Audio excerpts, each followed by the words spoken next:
we're talking about a blessing in disguise from my biggest mistake. Now, my guest they haven't asked me, Carm, what was your biggest mistake, and would you like to share that?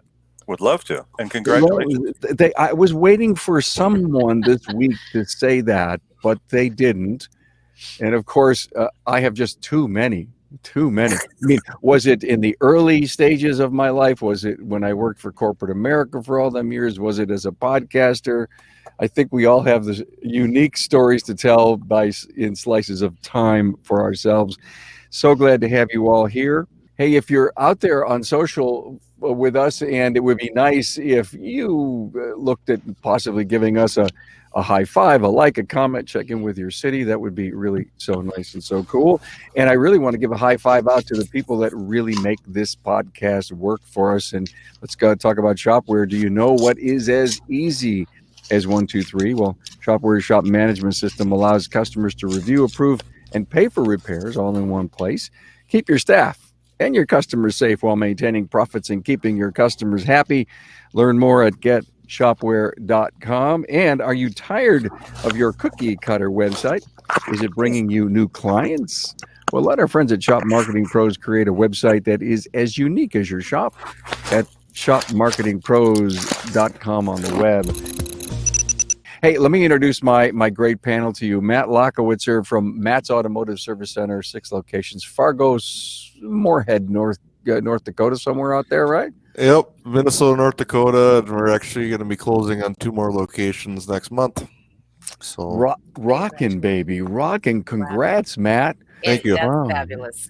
Well, you need to come and tell us your growth story. Emily Chung is with us from Auto Niche in Markham, Ontario. Hello, Emily. Hello, good morning. Emily's been on the show a couple of times. We did a great episode with her, and then we did another one, and it was another panel. It wasn't a town hall, but thank you, Emily, so much for being here. Kelli Weatherby, Accurate Automotive, Mesa, Arizona, in business with her husband Lee. Hi, Kelli. Hello, good morning, everyone. You all have, by the way, I know what everyone's going to talk about, and there's some just great stuff to talk about. In fact, I believe everyone out there is going to relate to the blessings in disguise of your biggest mistake. And Kevin Eckler is with us, foreign car specialist, Poughkeepsie, New York, in business with wife Lisa. I want to share with everyone that a couple of the blessings in disguise, biggest mistakes, are similar. Yeah. And 2 of them are very, very similar. And that is, I think, an important point.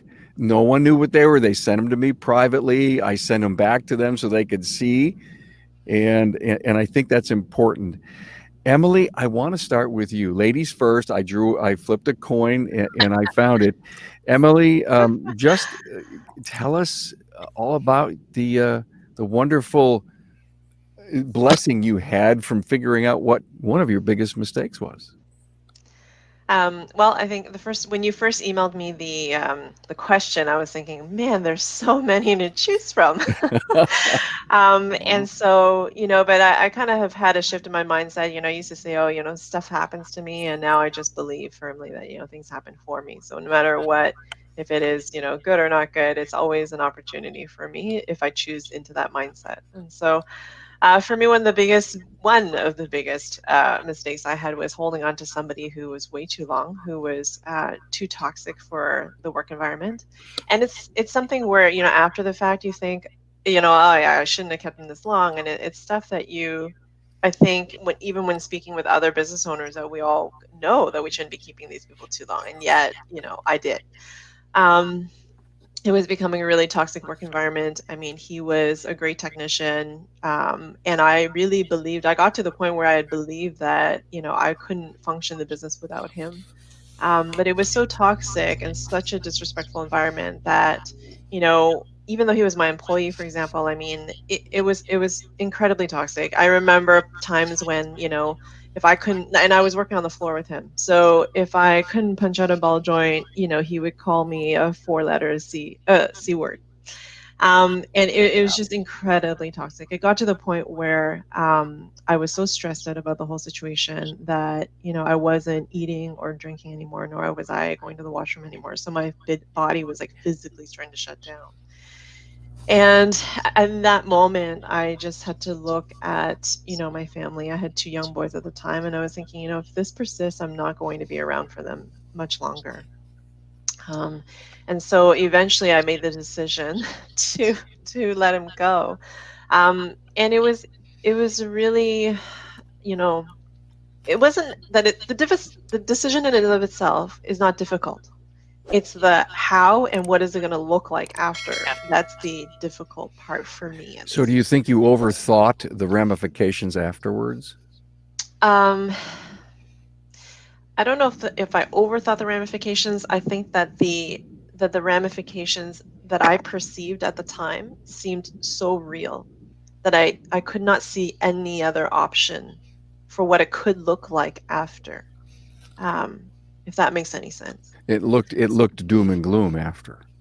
Yeah, and I fully recognize that that was where my headspace was at, anyways. And aside from him being a technician, because I relied on him and because he was so good of a technician, I started to rely on him for other things like business operations advice.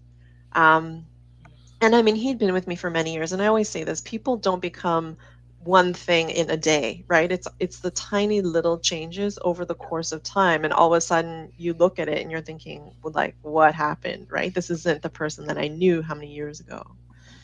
And so I think because if somebody came in and changed 180 in the span of a week, that's easy, right? Like you can definitely identify that and kind of move on from there. But it was the tiny changes that happened. So, needless to say, my business, uh, suffered, so to speak, in many different areas. And then the rest of the team, like the entire work culture was affected too. So, I mean, I did eventually terminate him, and that was, in and of itself, a whole other journey in learning how to do that properly and well. But Ah, yeah, that's since interesting to do it properly and well. That's a powerful statement there and an important one. But another thought was, did the rest of your team come up to you, shake your hand, and thank you? some of them did. I think some of them were unraveled into his space too. Okay. So, and for me, honestly, Carm, like even to this day, no matter the craziness that has happened, and some of the things that he's said to me and done and everything, no matter that, at the end of the day, Carm, he is still a fellow soul walking this life journey with me.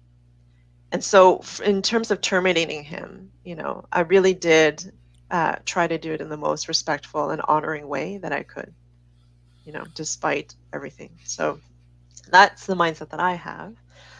Um, so, and that's not including all the inner thoughts that I had, of course, right, which are probably not appropriate for this PG show. Who said this was a PG show? Well, you're right. Oh, So but tell, yeah, tell your since takeaway, then. the blessings that came from this. Yeah, so the blessings, I mean, since then I've learned to be, slow to hire, quick to fire. I've learned the difference that, just because somebody's a great technician doesn't mean that they're, a business owner. And so they're two totally different skill sets, even though I'm sure we all know some people in our lives who believe that, they can do one thing, therefore they can do the other. And I think as business owners, we all know, we get it.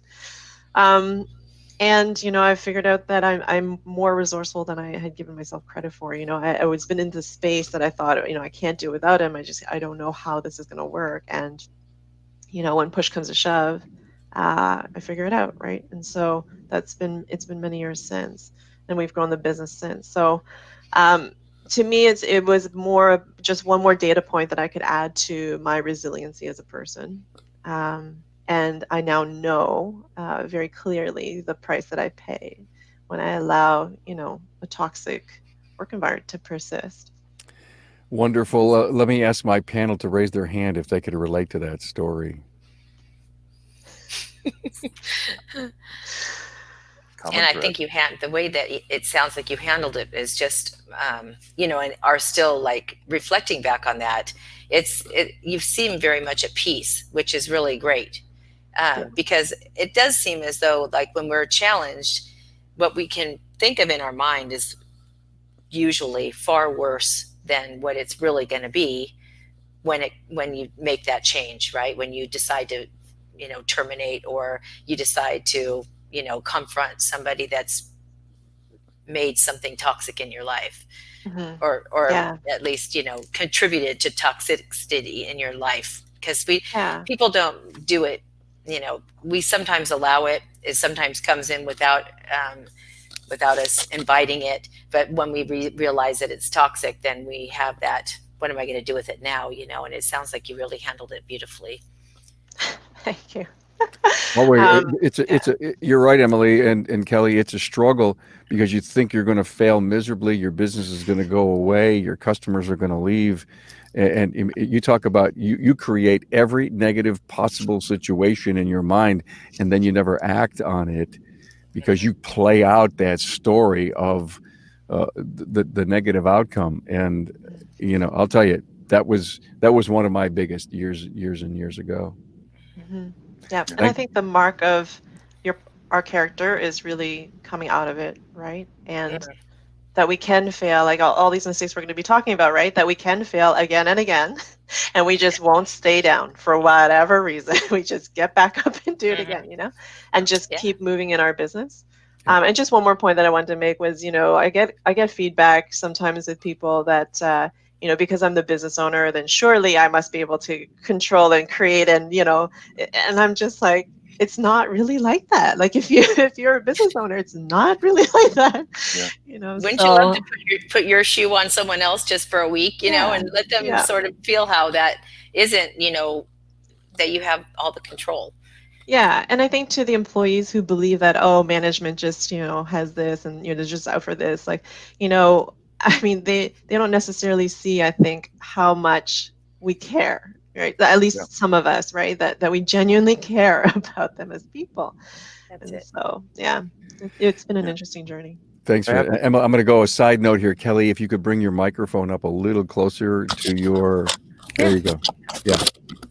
There Yeah. you go. Perfect. That's great. Thank you. Okay. Hey, let's thank you for that. Now look, it's our 200th episode, and we're not here to make this whole milestone a downer, but we're here, okay, because it's not. Because the beauty of, I think, all of these stories is that there was a lot of light at the end of every tunnel that sometimes we create for ourselves. And I know someone else is going to come on and share a similar story. But let's move to our other lady who's on the panel, Kelly. And let's hear your biggest mistake that produced some great outcome for you. Okay. Well, like all of us on the panel, we've all said there was many mistakes because, being in business, being in life, being in a family unit, I mean, it just lends itself to mistakes and growth. And I want that to be the message today, the growth, because we already heard Emily and her story and how she grew through it and how she has come to realize that she has a lot more, whatever word you want to put on it, chutzpah or moxie or, grit, we have all kinds of words that we put on it. But once you get those things handled, it just, it gives you that confidence that you can grow and change is scary sometimes. Oh, yeah. Anyway, my mistake, my most recent, it was a most recent mistake actually, because I had sent Carm several, but I think this one is relevant because it's happening now even. So Lee and I have been a part of we're a part of a 20 group, and with that said, a lot of times we have emails blowing back and forth or our Facebook page messages. And, as life gets busy, you become less current on responding to those, right? So attentive. Yeah. Oh, gosh. So anyway, Lee and I had life happening to us. And it was just, I think I said, a train wreck. So that just gives you all kinds of visual of where we were. Okay. Our business was doing okay. Our home life was not fabulous. A little background. I've been in a caregiving chapter for about 13 years with my dad, who's now passed, and I have a Down syndrome adult brother that lives with us. So that kind of lends a little bit of the background. So my Down's brother is in decline. And so we had a lot of life happening to us. And as a couple, some of you might be able to relate out there. As you have these things happening to you, you become less and less communicative. with each other. And so we were just kind of going in our own lane and not really blending very well. And so anyway, we were becoming less attentive to our emails and our life and paying close attention. And so the 20 group had an email going around about a spotlight shop. And we had already had our in-person shop visit. So I was like, oh, that doesn't really relate to me. I'm just going to, put that to the side burner. I got a lot of stuff going on, whatever.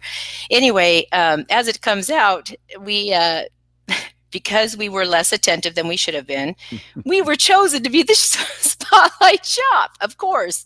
And I mean to tell you, it couldn't have been at a worse time. Like I've given that backstory, right? So anyway, we were chosen, and with that encompassed, we got 5 committees assigned to us.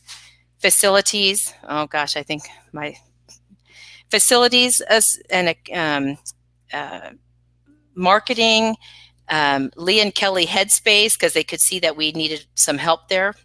And these are people that love us unconditionally, right? We've been in this 20 group for 15 or 20 years. They know us intimately. They know we've had our highs and lows. And we have life happening in the background, so I'm sorry about that. Anyway, we had these committees that were just focused on us, and that's intense. So we had a virtual shop tour, and all these things were happening. And really what came out of it was, this happened in January, and we were putting together our organization chart. They helped us with that. We got our budgeting and our finances on deck. Our Lee and Kelly Headspace committee was phenomenal. I mean, I just can't even tell you how many blessings came out of that, because not only did our business grow exponentially, our organization and our standing operating procedure manual got done, and that just helps tremendously going forward in our hiring and staffing. Lee and I, we got our help that we needed. And then, we've hired outside for, we're in a 36-year marriage, and, we're just getting our dialed in. And it was a tremendous blessing. I can't even count how many ways it helped us. When Lee and I read the email, we both we cried. To be honest, we cried. We're like, this is terrible. This is the worst thing that's going to happen to us. And it actually turned out to be one of the biggest, most humongous blessings Kelli, in our was it life. because you were pushed a little bit? That's 100% the reason. I mean, like I said, we were not signing up for it. It wasn't a good time. Like why in the world would you sign up for a spotlight when you're in the worst possible But you space? didn't sign up. Am I right? You didn't No, sign we up. never, no. You They were said, hey, voluntold. tag your hit. Yes, exactly. Yeah. And anyway, it just was a tremendous growing time. This year has been a tremendous growing time. In one of our other times together, Carm, I've spoken of how I have my new lane, and I'm just handling marketing now. And I've taken all the other busy work off my plate. We have a finance manager now. He handles all that is banking and all the money and the receivables and payables and all that jazz. So I'm a one lane girl now. I'm in my marketing lane, and I am just loving life. Cool. And that came of the spotlight shop. Thank you. Great story. Thank you. Anybody here can relate to something like that? Yeah, absolutely. It's amazing how I'm seeing all the head shaking here.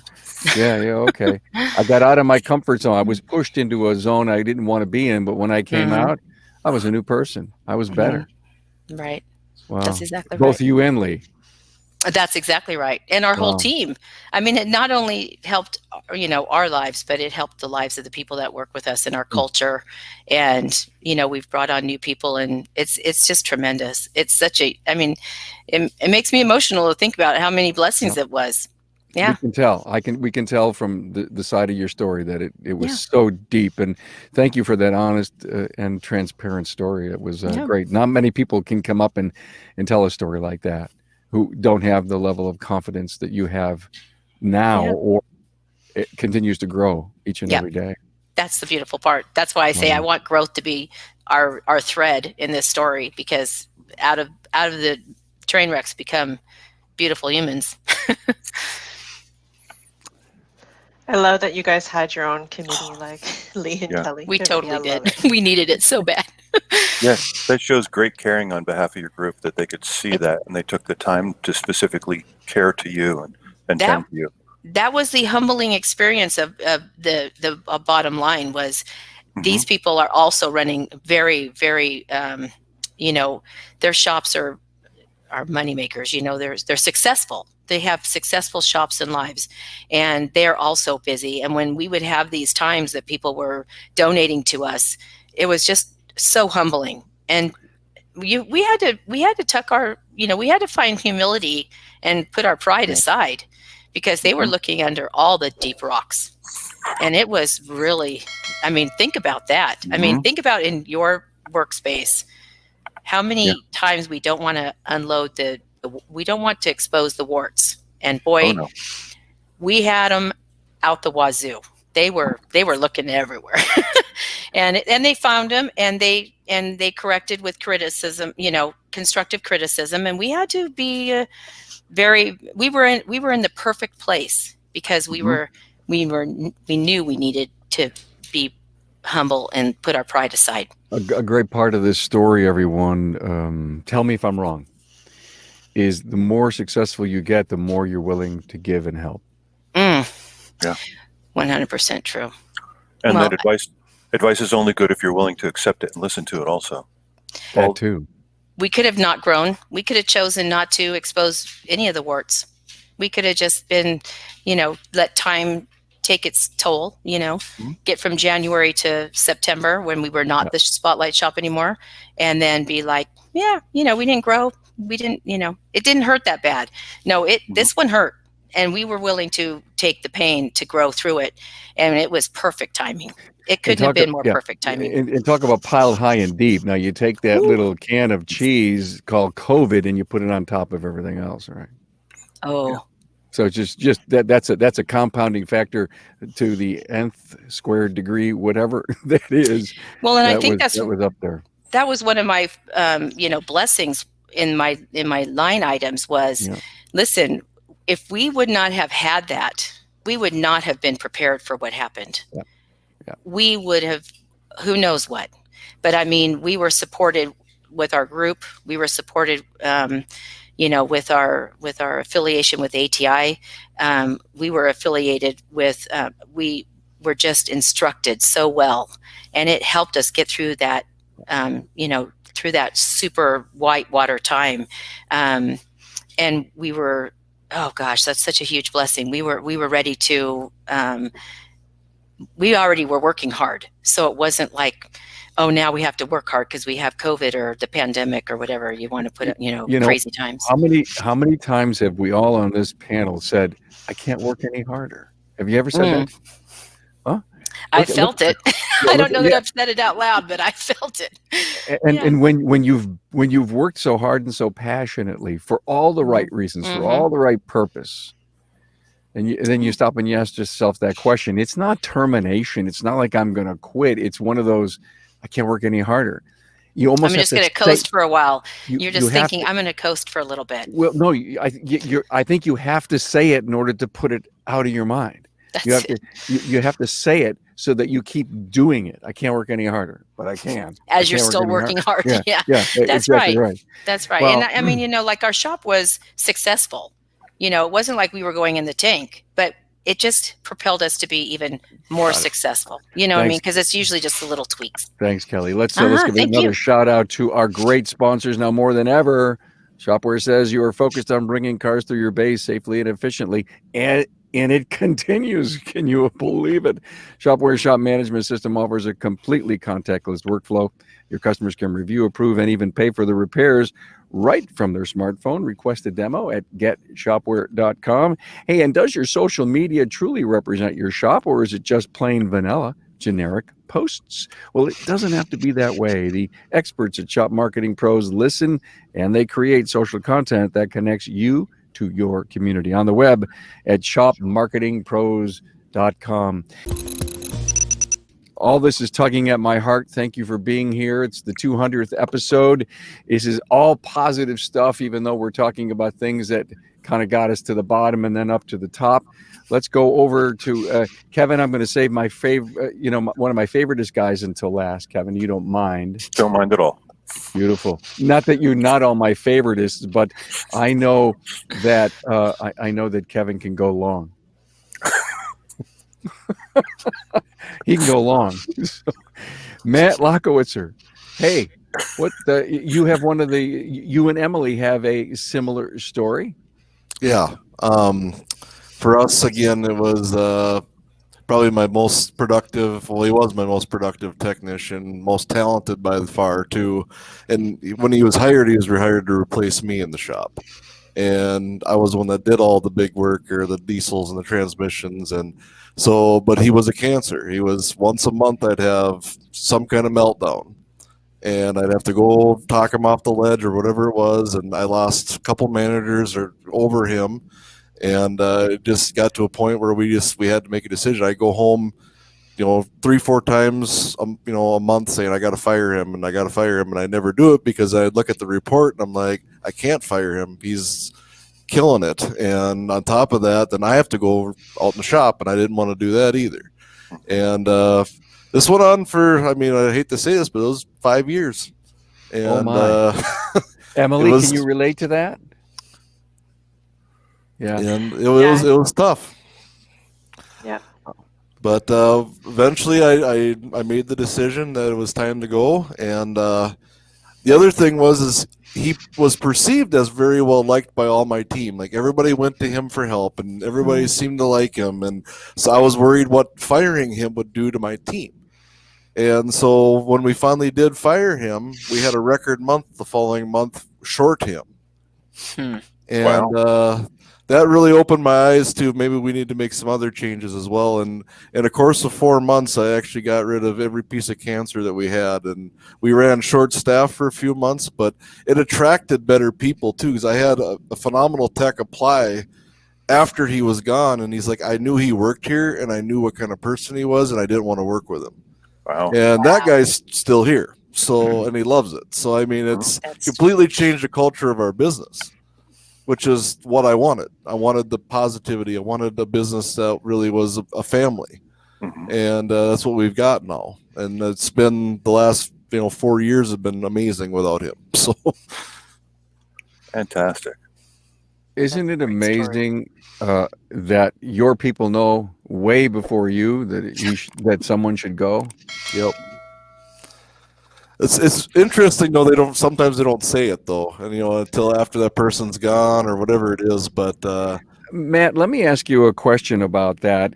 If you have just an inkling that something's wrong with an individual and the toxicity of the culture of your team, and you spend time with your people, maybe you're doing a quarterly think tank, or just bring someone in to chat. How are you? How's it going? How's the business? Can you get a feel for an individual to help you confirm what you feel? We do regular one-to-ones every 6 weeks, and I think everybody thought that we thought he was above them, or so, you know what I mean? And I think that was something that we had to identify, and I think everybody knew what was going on, but I don't think anybody wanted to say something, whether to him or to a manager. I'm not sure, but we've definitely changed some of the questions that we ask in our one-to-ones from this as well. To make sure that we're really getting a pulse of every person and how they get along with their coworkers, or do they feel there's something we can do to make them better or the teams better. And we found since that, I think once people seen I wasn't afraid to get rid of the super tech, that was when all of a sudden it became, yep, I can talk to this person about anything. Did they step up their game? I think you did say that. Oh yeah. We had a record month without him, and he was like, I could run a report for a year and he'd be 148% productive. Something is, I learned something in business, and that was, if you're not at the top of your game, don't go on vacation, because they can figure out how to work without you. And and then did you ever come back from vacation and says, "Hey, we didn't even know you were gone." Ow. Yeah, that's a low blow. Yeah, that hurts. And to the point where that's the message we need to get through to people that aren't contributing to the level that they should, and again get the message into the owners that say, don't put up with it. Yeah. Don't Matt, accept that mediocre performer.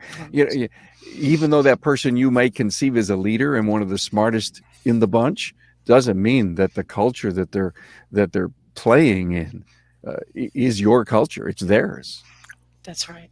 Matt, did you find the productivity of the other techs was significantly lower while your super tech was really high and the other guys were way off pace of what they should have been doing? Yeah, everybody's production obviously had to increase, but it's been consistently better since then, though. Too. That's the interesting part. I think he did bring them down for whatever reason, but I also think that they didn't do jobs because they were afraid that that's his job, that he does that. Interesting. And so I thought that, and I want to point out, like 29 days out of the month, this guy was phenomenal. It was just that one day a month that he would ruin everything, though. Wow. And that was the hard part. That's why it took so long for me to make a decision, because 29 days out of the month, he was awesome. But it's he get in a fight with his wife that morning or something. It was most of the time it had nothing to do with us, but he was pissed about something. That's what I was thinking. I said there had to have been, if it was just like a day or two a month, there had to have been something happening in his life that trickled down into your culture at work. It did, and that's ultimately what I think what a lot of it was from. So yeah, I had a guy that performed incredibly well, and I noticed that everybody else's numbers were down, and he was kind of ruining their opportunities. He was creating a culture where they wouldn't feel productive. He talked down at them like they were no good. He was doing things to destroy their ability while working on enhancing his, to make himself look like he was just Captain Amazing while everybody else sucked without him. So that's exactly what happens. Yeah. They had a lot more potential, but if you went straight by the numbers and you just looked at the reports, this one guy's absolutely amazing, have to keep him. And everybody else is like, oh, dude, you better step up your game. What's going on? When they were actually being sabotaged by the guy that was destroying the culture and everything else. That's why I was curious about your numbers. One thing that we changed too since that day is I make technicians do personality assessments as well, and I do that. I won't even hire you unless I know that you're going to fit our culture. And that's critical. You could be the best technician in 500 miles. I don't care. Yeah. If you don't fit, you don't fit. That's the end of it. A DISC assessment, or what do you guys use? We use the Burke assessment. Okay. So. Yep. That's so good. So prior to me coming into the skill trades, I was a psychometrist. So I would run like the battery test and do all my stats data and whatever. So I was in a totally different world than skill trades.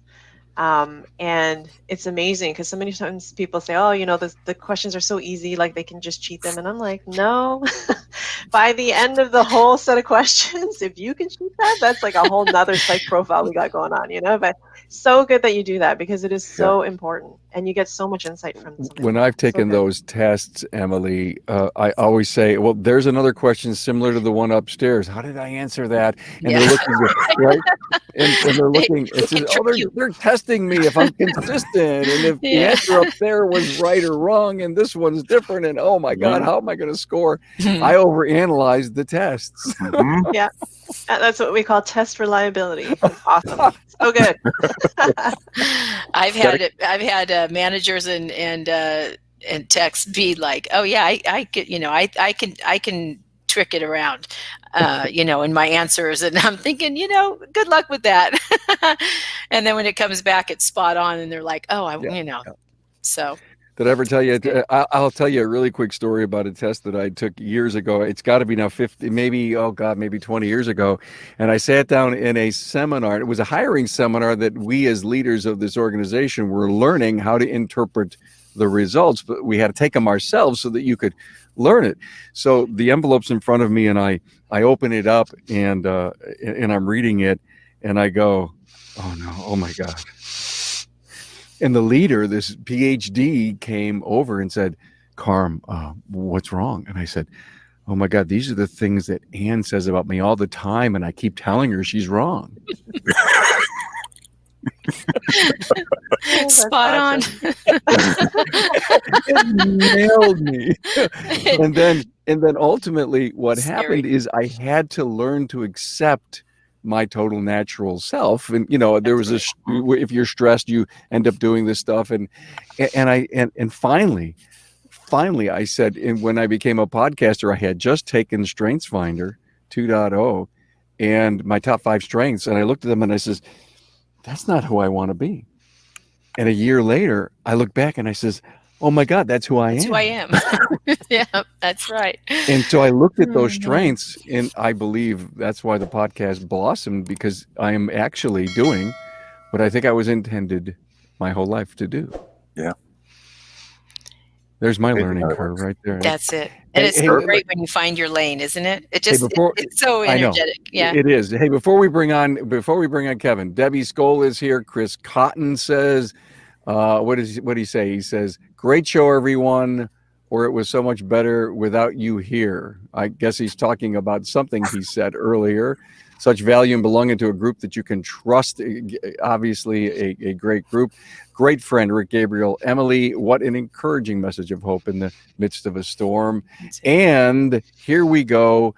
Here is Kevin's better half, who says she's so interested to hear her husband's comments on how they compare to what she thinks. We'll see how my test results Kevin. really came out.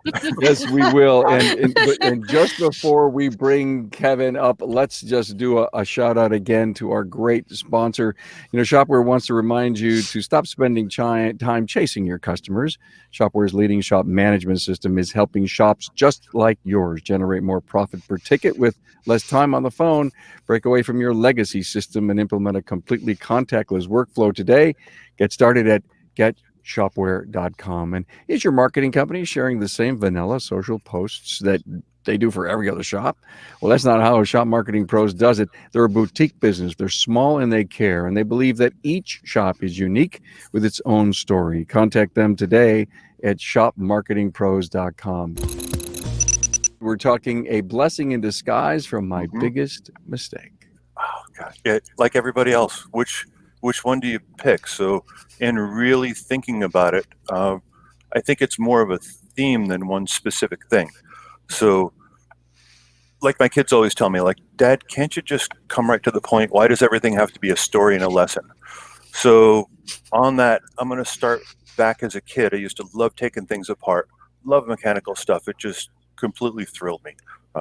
Trying to understand how things work, what they did, how they went, turned into a job in the field, learned how to fix cars, working for an older gentleman, progressed through dealerships and different things, found myself in a shop that specialized in European. I had done a lot of Audi, Volkswagen, Porsche, Mercedes work, and really loved it. Found my home.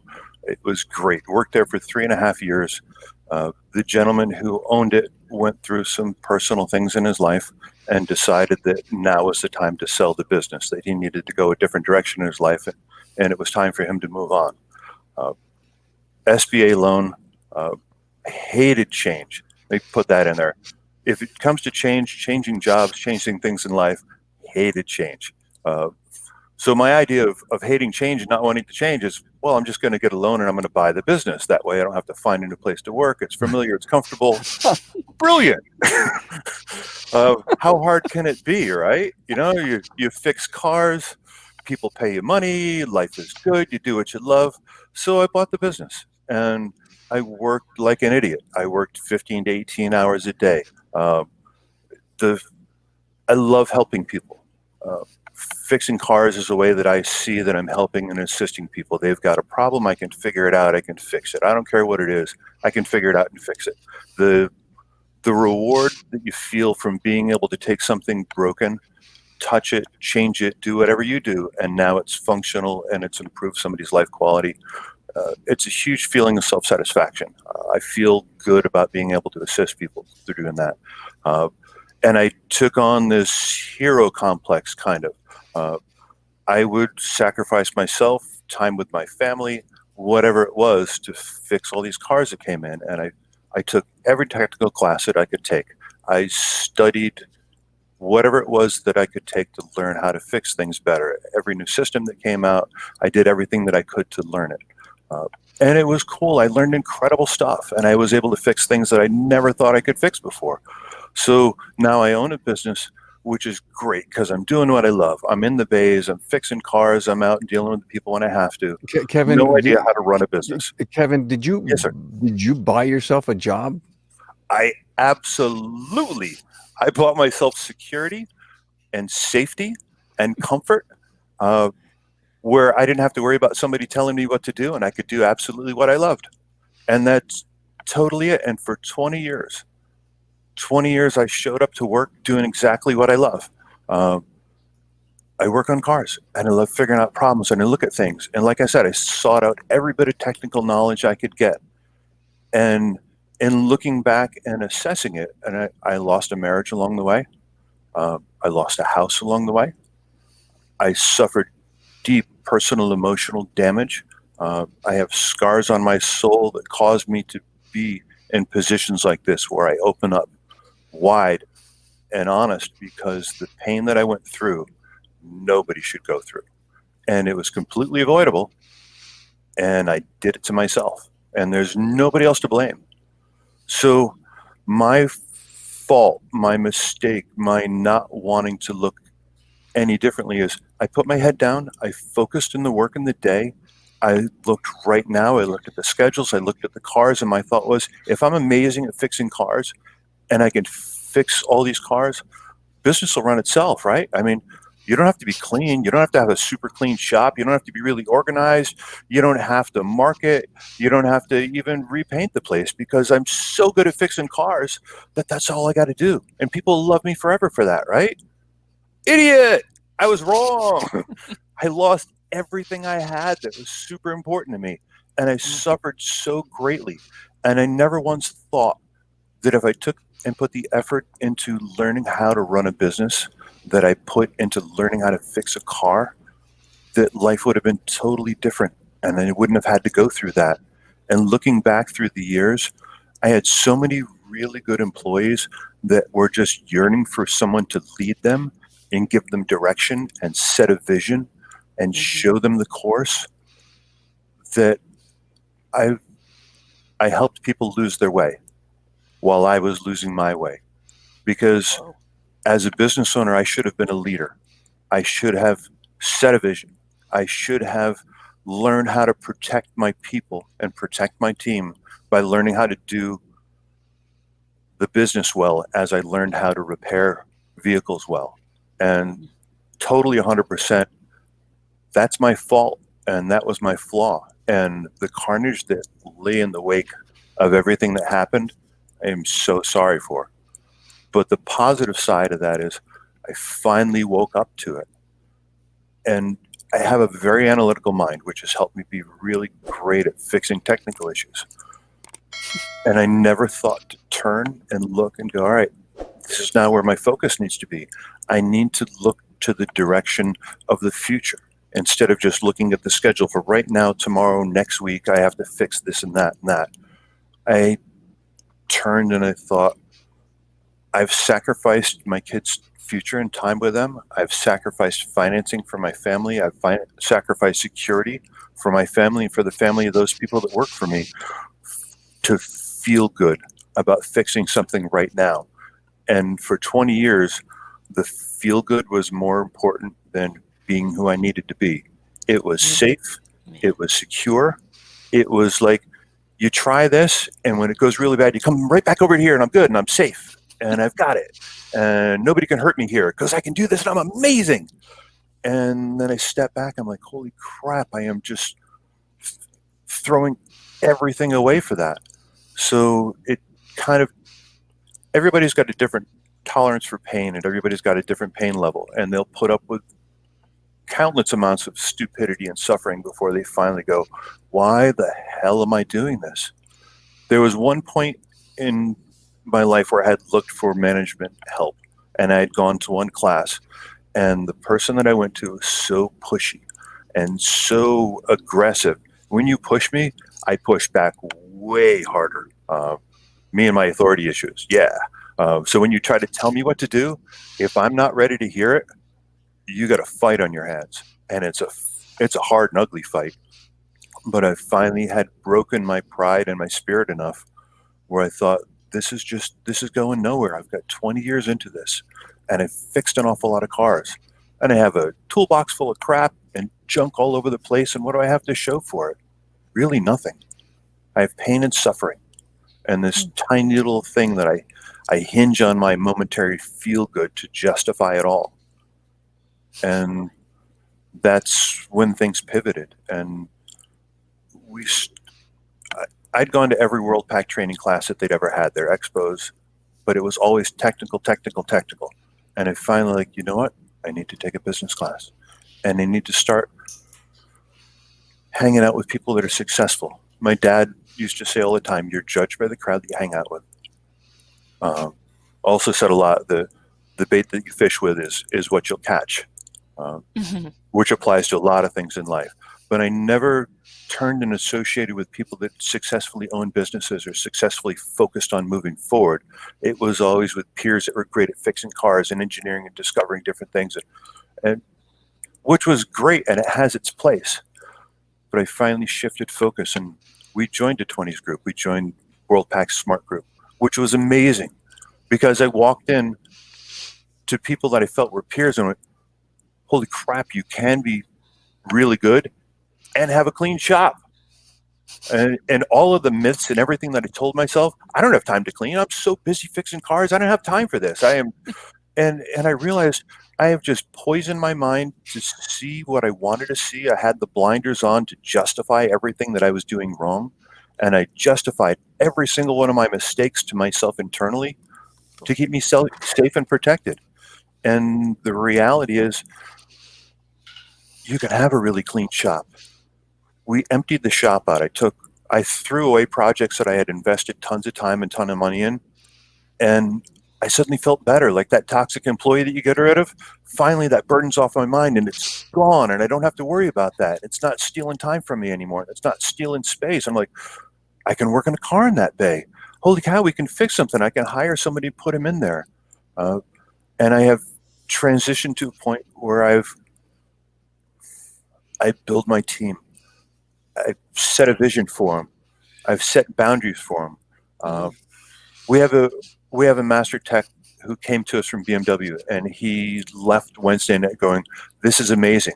I'm going to go back to my job on Friday and sip a cup of cappuccino and have him wash my car and enjoy having a day off that I've never had off in 26 years, has never had the day after Thanksgiving off. And I've learned how to be the leader that sets the focus and the direction. And if a customer's angry, I'm not focusing my team, because I protect them, because I see the value in the people and in my team and in what they do and who they are as people, rather than my own personal feel good and protecting some little moment of thing that I've had. Kevin, was fixing cars a drug for you? Oh, absolutely. It's a speed addiction. It drives you crazy. You do it in your sleep at night. It's all you think about. It's all you focus on. And I don't know what the drug terms are, chasing the dragon or something. But yeah, it's what I needed. I mean, I sacrificed everything I had for it. But you turned the business around. You started to learn more about being a businessman. I know you're getting ready to grow. So many great things are going on for you, your company, your team, your people. Do you ever go back in and take a little bit of that drug stuff out of a bay? You know how hard it is not to do that? There are times when it gets really busy and I'm like, let me in, I can fix that. I'll take on the craziest projects and the worst stuff and whatever's going on. I'm like, I can do it. And then it takes 6 times longer because I'll start on it. But Kevin, you're running the business so that you can have that freedom now. Yeah. But I also realize that when I'm in the bay, my productivity sucks. I have so many other things that I need to focus on, I need to do, and I still love doing that. But at the same time, I'm like, why am I doing this? Any one of the other guys would have had this done and out the door. But I love the business. I love the relationships. I love the learning aspect. I love having broken those myths that are in my life. I mean, we could run a Mythbusters show on all of the crap that I had built up in my mind that wasn't true at all. We epoxied the floors. I used to be embarrassed to bring customers out into the shop to show them something on their car. It was like, don't step on that. Don't trip over that. Watch out for the crap. It's around the corner. Junk everywhere. 5,000 square foot shop. We probably worked in 1,800 square feet of it. And the rest of it was like, oh my God, why do I own that? Yeah, Kevin, just hearing your story, I think that, the sooner that we can own, our personal responsibility for the matter, the sooner we can choose to pivot it, right? And so I so appreciate your story, just from, because I can so hear how many times you're like, I chose to do this, and this is a result of whatever. And I think for us, as soon as we can get to that point, the sooner we can say, you know what, then I'm choosing to not deal with this anymore. And just another point you had said about leadership, and I always think, every year there's a great conference called Global Leadership Summit, and basically, everybody's a leader no matter what position they're in. It's just a question of which direction are you leading people in, you know? Right. And so just even recognizing that, you could have stepped up and just the potential, or not the potential, but you had described it as the actual, leading people out of their own potential too, right? And just it's amazing. That's such a great. You've definitely you've come out of your bay, and now you're looking out for the whole group, right? Before you were maybe just looking for you in the bay and the satisfaction that you had, and you described it as, you have this great satisfaction in making something work better than it did before to help somebody's life be better. But think about how now your influence and you're taking care of the group can influence many lives and their families' lives. Because really that's what we do when we lead somebody into a better path, is we look for them to be better, which makes us better, which makes their families better and our family better. So instead of just being in your bay where it made you who you were, now you can influence this group of people so that they can be better humans, so that, it makes our existence happier and more cohesive. And I was so busy being busy, and I was so busy being safe that I never even entertained that stuff, because it was safe to do that. And like when you had to step out of your comfort zone and you had to be honest with yourself and say, all right, what I'm doing right now isn't the best thing for me. And I had to realize that I'm responsible for all these people, and what I'm doing doesn't help any of them. And I now have a coach. Cecil's amazing. He is brutally honest with me as I need. My personality needs someone to go, stop the crap.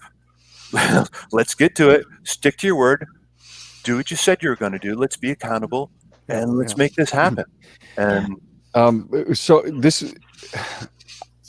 I wrote down the words blinders on. Oh, completely. Like when he said that.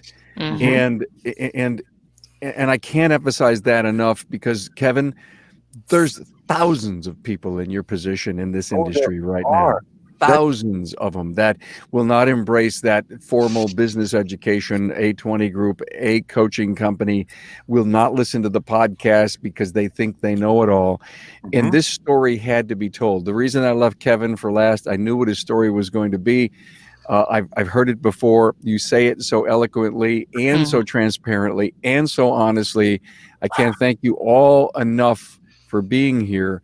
And I think the whole theme of this thing was, we have our blinders on every once in a while. Every one of your stories was the blinders were on. Yeah. And it's, I think of that horse, we want him to go in only one direction down the highway, and we put these blinders on while he's running a race.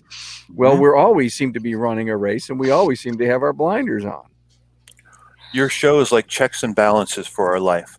Every time I try to lie to myself and tell me that I don't need this, and I listen to a podcast and somebody reinforces exactly what I need to hear, which is, I never looked for this stuff. I never looked outside of my own little world to know that this existed. Yeah. Which is why I encourage people, and I'm on groups and I'm on blogs, and I talk to people like, here's amazing resources. Take advantage of them. Be honest with yourself and look and see. And look at all these people that have succeeded and follow them.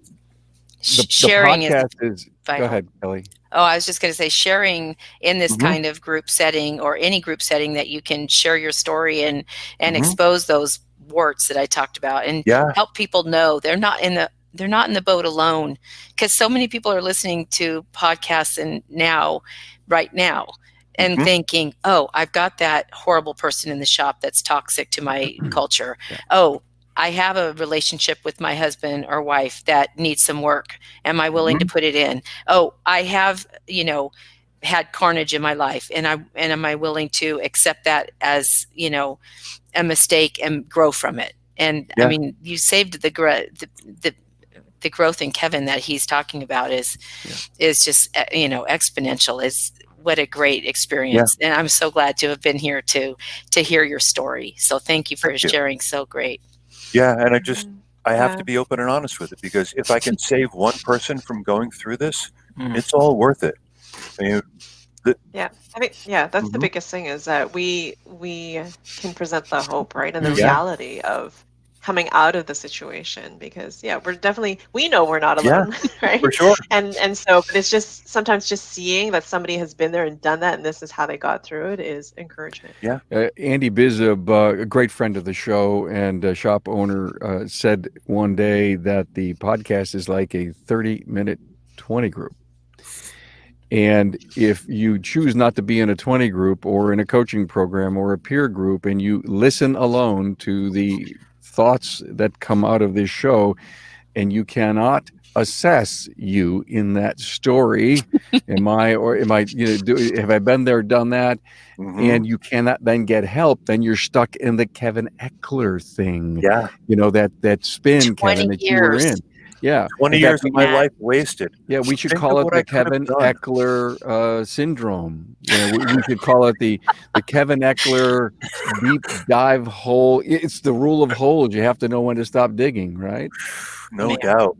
And like I said, we all have different pain tolerances. Apparently, I have a really high tolerance for pain, because it's been 5 years out of the hole, and the turnaround in my life is amazing. I focus on my family. I don't sacrifice them like I used to, although it's still fall back into some ruts. I try to lead my team and provide a vision. I think my quality of life has gotten tremendous. I have a wife that supports me in ways that I never thought was possible. I have changed my bad decisions, and I have no one to blame but myself. I've changed my poor decisions, my unwillingness to look outside and to face my own mistakes. And my changes have been, ask Cecil, really slow. He's like, you got to do this. Trust me, try this and that. And I'm like, I'll try 10% of it, but I'll hesitate on all the rest. Boy, you And are then- stubborn. Oh, Yeah. that's my wife. It sounds like Ask me. Kevin goes in the shallow end. Leah and I just jump in the deep end and hope we know how to swim. So I'm like, I mean, we're the opposite end of the spectrum than you, Kevin. we just I'm like, drive that's right cold into water. I hate cold water. I am not going in there. No. And then I tried, I'm like, okay, it's not that bad. All right, wow, that really worked. And then, 3 years later, it was like, dude, every single thing I've told you has worked and has positive results. Why don't you try the rest? I'm like, well, and I'm still fighting the excuses, but the change in my life has been amazing. All right, everyone. Hey, listen, this was the 200th. I couldn't have asked for a better panel. I'm going to pat myself on the back by picking you all. Thank you so much Thank to you, be Carm. here to celebrate the 200th. It's tough for something like this to end, but it has to. And it's almost like we could go on for 2 hours and it'll be classic podcasting. Thank you to Matt Lachowitzer from Matt's Automotive Center. 6 locations and growing. Fargo, Moorhead, Minnesota area. Emily Chung, Auto Niche, Markham, Ontario. Kelli Weatherby, Accurate Automotive, Mesa, Arizona, with husband Lee as they climbed out, and great story. Kevin Eckler, foreign car specialist, Poughkeepsie, New York, with wife Lisa. Now, Lisa said she wanted to know what you were going to say, and she thinks you know. So I would love to know later. Email me, Lisa, and tell me if Kevin bared his heart and soul to exactly the tune you thought he was going to. Thank you all so much for being here and celebrating the 200th, and for your great, honest, and transparent advice to the industry. Thank you so much, Carm, for having us. Thank you for the consistency and Thank keeping you. us on track when we wander. I appreciate that.